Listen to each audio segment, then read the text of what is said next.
Alright, my YouTube family, welcome back to the Gaming Brigade, and as I do every Sunday, my fellow Descendants, today we're going to take a few moments, revisit some of the information we received from the game last week, talk about a few things we hope to see from the game this week, including hotfix 1.0.7. As always, we're going to jump right into the details, and if you happen to enjoy this, do me a favor really quick and hit that like button, and if you want to stay up to speed on all things The First Descendant, feel free to hit that subscribe or join button as well. Now, in regard to the patch notes, as of my recording this video, this is the most up-to-date information we have in regard to the notes, but I have a feeling tomorrow on Monday the 12th, they may update these, and if they do, I will bring you that information right away. However, in the meantime, you can see we did receive a message from the games director the other day, and he said the following. Today I'm here to share a preview about hotfix 1.0.7. We are aiming to release this hotfix on Tuesday, August 13th, as we need additional time to verify some issues. In the meantime, I'd like to share some key updates in this hotfix.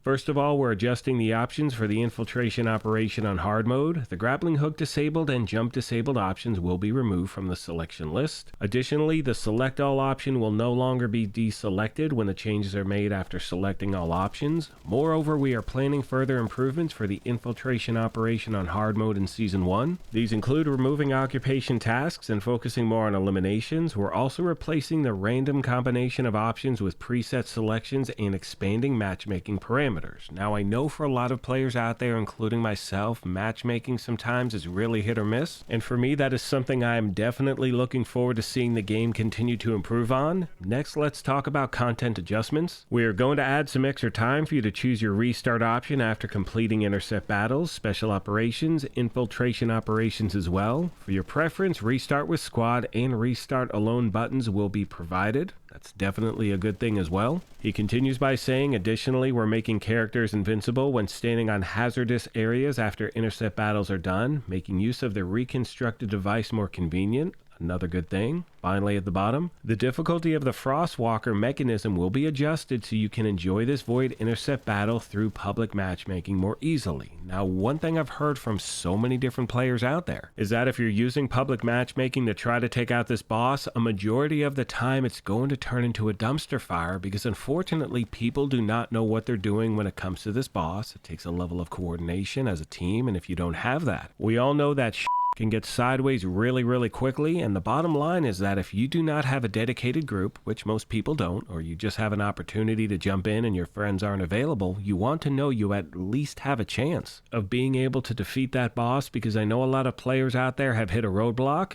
Let me know your thoughts, my friends. Now, getting back to the notes, he continues by saying, in special operations, AFK players will be moved automatically to the abort selection during the interim review. Also, monsters' HP will be reduced and more ammo will be dropped easily in void fusion reactors. That is another very good thing. Next, we have the fact that monster spawn intervals are shortened in void fragments poison attribute located in Echo Swamp derelict covert. You can see they are also addressing the issue where weapon proficiency is not gained for equipped weapons when using unique weapons such as Luna's stage presence. Lastly, we have usability improvements. We will enhance your farming experience with several improvements. In hotfix 1.0.7, we are adding a feature that allows you to quickly identify key information about your equipment by looking at icons in the inventory. You'll be able to see how many ultimate options an item has without opening its tooltip and identify the attributes and archetypes of reactors through icons. Additionally, we are speeding up the tooltip display to help you sort out valuable items more efficiently. Now, one thing we've talked about since this game came out is the fact that one thing the game talked about before launch was that they were going to have the preseason and have some extra time before Season 1 so they could make some tweaks, implement changes, and this is the stuff we're looking for. You know, there are so many times when a game launches where they make the crucial mistake of adding more content to a game that does not have a solid foundation, and I love the fact that the game is truly taking their time. We had the preseason, like I said a moment ago. Right now we're getting ready for Season 1.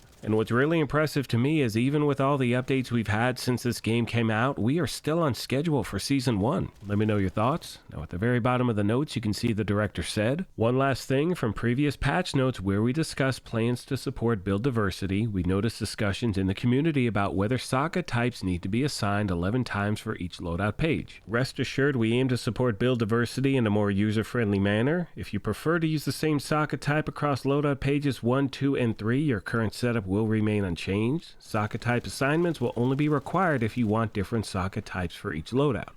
The director then finishes off by saying The First Descendant aims to be a long-time beloved game. To achieve this, we're committed to improving the game in ways that resonate with you. We deeply appreciate everyone and our communities and will continue to strive to provide more enjoyable content. Thank you. Last but not least today, I want to once again remind all of you out there that the account reset the game is talking about has nothing to do with linking your account. You do not need to worry about anything whatsoever. And what I mean by that is I'm still getting messages from people who are really concerned that whenever they make this adjustment, the game can randomly erase your character. That's not what they're talking about. So for the record, if you only play on one platform and you have no desire to transfer your main characters, let's say from Xbox to PlayStation, you do not need to have a Nexon account. You do not need to link your account. What they're talking about is some players out there want to reset everything, and they're just letting you know that the grace period for people who have a linked account is going to be 3 days, and if you do not have a linked account, it's going to delete it immediately. And once again, if you don't reset anything, you have nothing to worry about. And of course, if you have any questions I did not address on this topic, please let me know in the comments section. I will try to get back to you. Now at this point, we are going to switch gears and talk about the future of the franchise, because that's one question I get on a daily basis is what can we actually expect moving forward? Now, as most of you know, we are only a matter of weeks away from the start of Season 1, and as I've said previously, in my opinion, that is when we're going to start to see some major changes in the game that people have been asking for since launch. And the reason they're waiting to that point is because that's when we're going to have our first glimpse of what seasons are going to look like, and they need to get it right. Now, it doesn't have to be perfect for the first season, we know it's not going to be, but by Season 2, they need to really have their together. And when I say that, I'm talking about focusing on the major issues people have been mentioning since launch. We're talking about drop rates, we're talking about stability issues, the keystones of what will make this game either really successful or fail after a matter of months. Now, one thing you've heard me say multiple times is that Nexon needs to do a much better job in regard to their customer service and tickets that people have opened. This is something I have to talk about in pretty much every video because unfortunately for many players out there, you're waiting days, if not weeks, to get an item that you purchased. That is totally unacceptable. If you buy something, you should have it right away. And keep in mind, as I say that, I've made multiple purchases in this game. I've had zero issues whatsoever. But one thing I've always done and will continue to do here at the channel is give you a fair and balanced assessment of what's going on in the community, both the good and the bad. With all that being said, my friends, I'm going to start to wrap this up. However, as I do so, please do me a favor. Let me know in the comment section. In your opinion, what are some things the game needs to address right away? Are you talking about drop rates, the cost in which it takes to craft certain things, whether it's resources or gold? Because one thing I'm hearing consistently from players out there is that certain items in the game are just ridiculous in regard to their cost. It's just insane. And I'm not talking about making things easy because this is a looter shooter. If it's something worth getting, it should be something worth grinding for. But at the same time, if I'm hearing from people who have 5-6 hours a day to grind for something and they still can't get it, that's a problem for the game's lifespan. Let me know your thoughts, my friends. On that note, I want to take a moment as always and thank you all for your incredible support of this channel. As I said earlier, I will continue to keep you up to speed on everything going on in the game. Thank you once again for the privilege of your time, and as I mention at the end of every one of these, take care of yourselves, be kind to each other, and we will talk to you soon. Thanks again, everyone.